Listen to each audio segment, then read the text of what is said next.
Hey everybody, today we are talking about Where the Mountain Meets the Moon by Grace Lynn. Where the Mountain Meets the Moon is a story comprised of other stories that are told through the characters that we meet. We have a family that is living in the village of the Fruitless Mountain. The story goes that the dragon, the jade dragon that lived on that mountain, all of her children dragon left, and something happened to where she was so sad about all of her children being gone that she no longer grew anything on the mountain, and so it was just a dark place, and so it's really hard to grow anything other than rice there.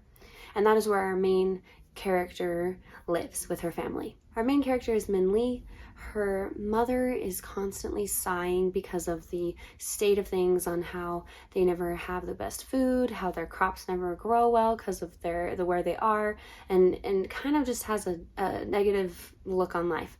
This rubs off on Min Lee, and when her father tells her a story, the story of the old man of the moon, that story says that this man of the moon actually is a person who can change your fortune. He has a book of fortune that you can look at and find out what your fortune is, and you can possibly have him change it for you under very certain circumstances. It's very hard to find him, so this is a very rare occurrence where fortune can be changed.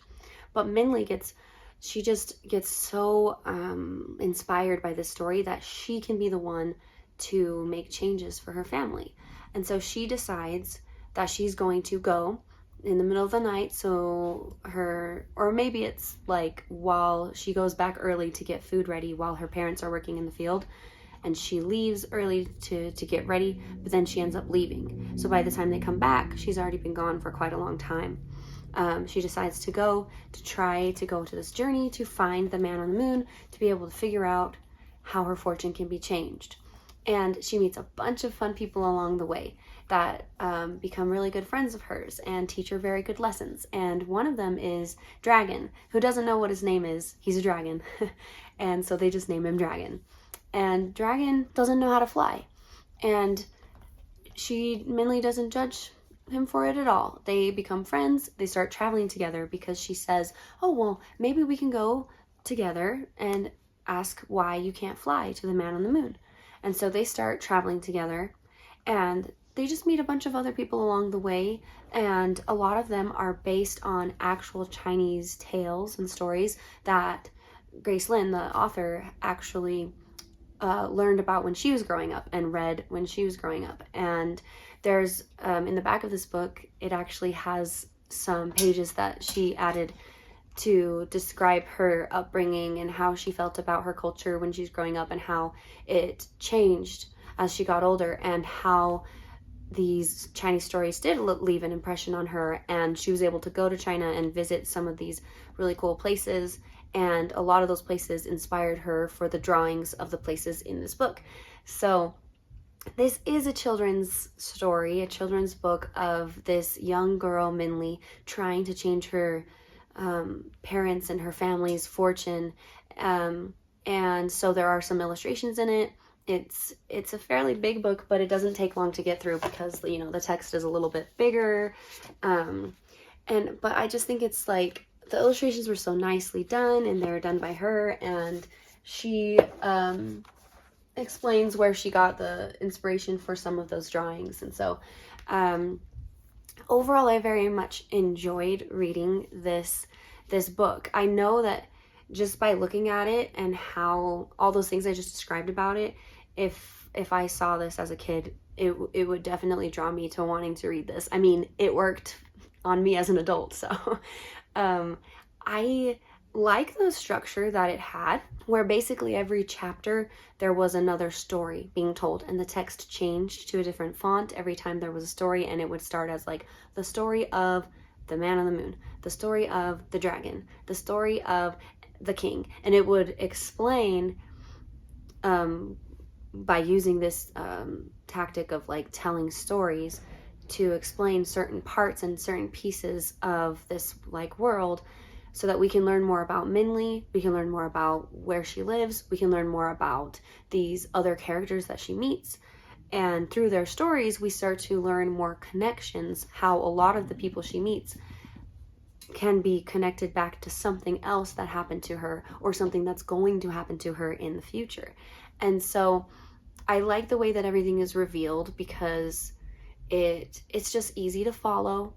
I mean, I know it would make sense for it to be easy to follow if it's for kids, but I mean, it's not done in a way that makes it seem like it's too dumbed down for kids or anything like that. Like, if you're reading it, there's still parts in it that can surprise you to be like, oh, so that's why that happened. That's why Minli met that person, because now it connects here.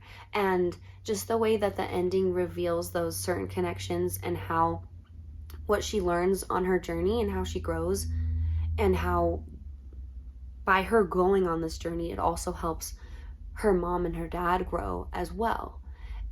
Because of course they're freaked out that she left and they wanted to go try and find her, but they end up deciding that it would be best if they just, like, if this is their fate, maybe she's meant to go and that she will come back. And they're just, so nervous that she's not going to come back, but they still have to have hope that she will return and that they can't interfere, as much as they wanted to try and bring her back right away. So there's just a lot of growth in the characters. There's a growth with Dragon. There's something really scary that happens with Dragon, and you're really worried about his fate. And then we meet these new characters that can come to Dragon's rescue and help him. And all of these things that are happening, again, tie a little bit into actual Chinese stories. She didn't keep them like 100% to their true like origin. Like she would take something from an actual Chinese tale and then change a little bit of it for Minli's story. And so some of it is, fictionalized for her to have made this, but there's also like actual resources and things that existed prior that she's pulling it from. So that if someone was picking up this book, if a kid was picking up this book and didn't know anything about Chinese culture before reading this, they could still like start to see a little bit about, what their culture is about and what their stories are like and how they tell their stories and what these creatures, like what the importance of the creatures are that we're learning about in these stories. And like, I just think that it was really good. I mean, I have no complaints about it. I think it's hard to complain about stories that are just like meant to be like really uplifting and wholesome and also teachable. Like teaching moments are in there for, since you want your kid to be growing up reading stuff that helps them create their own, moral compass and see how they can like see the difference between like good and bad and things like that. And so I feel like Minli's a very respectable character and a character that you can really look up to and want to be like, because she's just so kind to everybody that she meets, and she tries to understand them in their situation, and she tries to help them, and she is so grateful when people help her in return. And she just has wonderful manners, and so it's a good character to want to be like, because there is characters introduced through these stories that are like, oh, this man was very selfish and greedy, and this is what happened with his fate because of his choices and his actions. And so it's also teaching you like, well, if you aren't kind and you don't have good manners, then this could happen to you, and you don't want that to happen to you. And so it says that without just directly like saying that, and so I think the storytelling was great for those reasons too. So if you would like to go on a little adventure with Minli and Dragon and seeing if she finally gets to have her fortune changed or her fortune told to her, then pick up this book and give it a read. I thought it was a very worthwhile read and just very much enjoyed it. If you've already read it before, then let me know what you think about it. But yeah, thank you so much for watching. I appreciate you, and I will see you in the next one. Bye.